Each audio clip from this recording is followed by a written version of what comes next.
Friends, welcome back to my channel. और ये video मैं लेके आया हूँ ज्योग्राफी के ऊपर बेस्ड है। इसमें कुछ इंपॉर्टेंट क्वेश्चन है जो कि ज्योग्राफी से रिलेटेड है। तो इसमें मैं पहला स्टार्ट करने वाला हूँ। How much is the earth till two its axis. जो अर्थ है वो कितने एक्सिस पर टिल किया हो, 23.30%। ठीक है। उसके बाद the only planet in the solar system on which there is a life. कौन सा ऐसा प्लैनेट है, वो अर्थ है। ठीक है। What is the place of earth among the big planets of the solar system. कौन से प्लेस पे आता है, 5वें नंबर पे आता है। ठीक है। मैं आपको एक चीज़ और बताना चाहता हूँ, जो पहली बार इस वीडियो को देख रहे हैं, चैनल को प्लीज़ सब्सक्राइब कर दें। और अगर ये वीडियो अच्छा लगे तो प्लीज़ लाइक करिए। और इससे ये कंफर्म है कि आपके एग्ज़ाम में आपकी जो ACT की पेपर है उसके अंदर और आपकी जो CJET की पेपर है उसके अंदर से कंफर्म क्वेश्चन आने वाले हैं। तो वीडियोज़ को अच्छे से देखिए और अच्छे से प्रिपेयर करिए। और चाहते हैं आपकी कुछ और अच्छा प्रिपेयर करना नोट्स के साथ, तो आप इस नंबर पर कॉन्टैक्ट कर सकते हैं। बिकॉज टाइम बहुत ही कम बची है। सो अगर आप रिलेवेंट कंटेंट साथ प्रिपेयर करना चाहते हो तो यहाँ प्रिपेयर कर सकते हैं इस पर कॉन्टैक्ट करके। एंड जो भी नोट्स है, नोट्स पेड हैं, आपको एक रिलेबल और रीजनेबल प्राइस में यहाँ पे नोट्स आपको प्रोवाइड करी जाती हैं। ठीक है। इसके बाद चलता हूँ मैं चौथे क्वेश्चन के ऊपर। What is the equilateral diameter of the अर्थ। तो जो अर्थ का इक्विलेटरल डायमीटर है वो कितना है, 12756 किलोमीटर। ठीक है। सिमिलरली इट्स पोलर डायमीटर है इसका 12714 किलोमीटर। ठीक है। In which direction does the earth spin on its axis. Earth अपने स्पिन पे किधर से किधर घूमती है, वेस्ट से ईस्ट के तरफ घूमती है। ठीक है। At what speed and in what time does the earth complete it's rotation about his ex. तो अर्थ को अपने एक्सिस पे रोटेट करने के लिए कितने देर का टाइम लगता है, 13 आवर 56 मिनट और 4 second.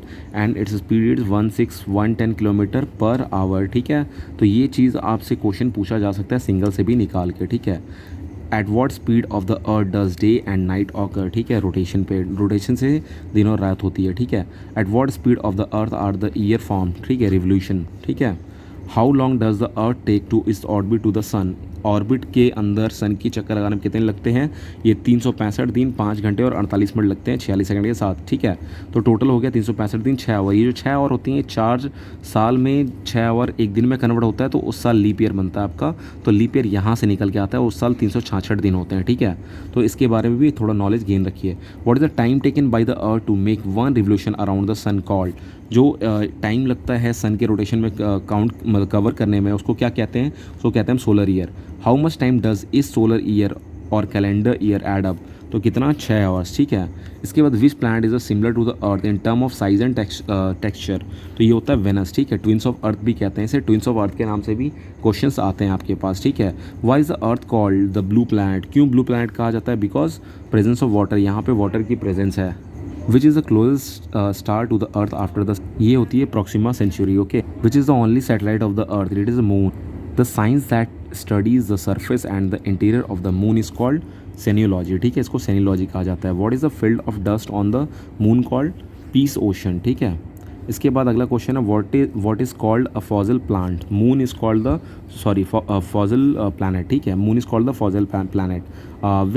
With whose light does the moon shine. Sun के रोशनी से चंद्रमा चमकता है। What is the reason for rising tides in the sea. The expected ratio of the power of the sun and the moon. ये है 11:5 है। ठीक है। इसके वजह से टाइड ऑकर होता है। इसको ग्रेविटेशनल फोर्स भी समटाइम ऑप्शन में दिया रहता है। ठीक है। Which metal is the largest in the rock found of the moon. Rock के अंदर जो सबसे ज़्यादा पाया जाता है वो पाया जाता है titanium. Okay. What is the percentage of the moon is visible from the earth. 57% earth से मून दिखाई देता है। ठीक है। सिर्फ 57%। In how many days does the earth moon orbit and rotate the earth, 27 दिन और 8 घंटे में। ठीक है। Which is the highest mountain on the moon. Leibnitz mountain. ये बहुत इंपॉर्टेंट क्वेश्चन है, एग्जाम में आ सकता है, तो इसको अच्छे से पढ़िए आप लोग और ध्यान रखिए, इसको नोट डाउन भी आप कर सकते हैं। ठीक है। Who was the first astronaut to reach the moon. Neil Armstrong का नाम सबको पता होगा, साथ में सर एडविन एल्ड्रिन भी थे। ओके। तो अगर सर एल्ड्रिन एडविन दिया हुआ था, सर एल्ड्रिन एडविन के ऊपर टिक करना है आपने। Where did the astronaut succeeded in the reaching the moon. ठीक है। वैन 21 जुलाई 1969 ईस्वी में। ठीक है। हम पहुँचे थे मून के ऊपर पहली बार। इसको याद रखना है, इंपॉर्टेंट डेट है, इसको याद रखना है। By which vehicle did the astronaut who reached the moon for the first time? Apollo 11. The name was the Apollo 11. Thereafter, the next question: what is the cycle of light? The imaginary line that divides the illuminated and untiled part of the Earth. Okay, that is called the cycle of light. Okay. Thereafter, the next question: what is the direction of the rotation of the Earth? That is west to east. Okay. It's also rotate on its spin west to east. Okay. The answer will be the same for those. What is the orbit in which the Earth revolves around the Sun called ellipsoid. Okay, that is called ellipsoid. What is the apside line? The imaginary line joined the subsolar and the peripheral passes through the center of the sun. It is called the apside line. Okay, so what is a subequator? Sometimes they will not going to ask this kind of question, but the dates are the very important. Okay, so what is a subsolar? On January 3, the distance between the sun and the earth decreases, which is called the subsolar. Okay, thereafter what is a apsoric?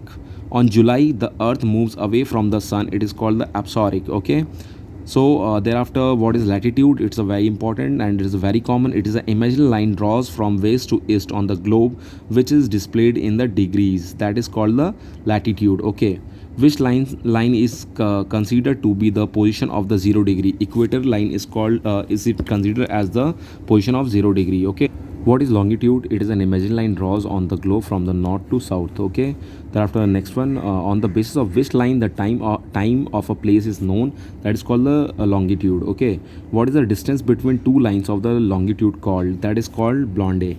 Okay, what is a solar eclipse? That is a very important. Whenever the moon comes between the sun and the earth during the day, then the shining surface of the sun is not visible due to the moon. It is called the solar eclipse. Okay, after the next one, on what day does the total solar eclipse occur? The new moon day. Okay, the new moon day, that is the correct answer. What is a lunar eclipse?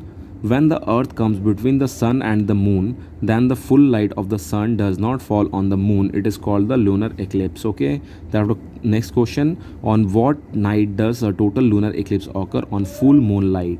How is the time determined? When there is a difference of one longitude, there is a difference of 4 minutes in time. Since the earth rotates from west to east, east longitude increases by 4 minutes as we move east and decreased by 4 minutes on east longitude. We move west. Okay, what is the international dateline? It is a very important. 180-degree longitude is called the international dateline. Okay, so if you want some interesting videos or you want to cover me some topics, so you can comment on the comment section. Okay, once again, if you like my video, please do like, subscribe my channel, and thanks for watching my video. Jai Hind.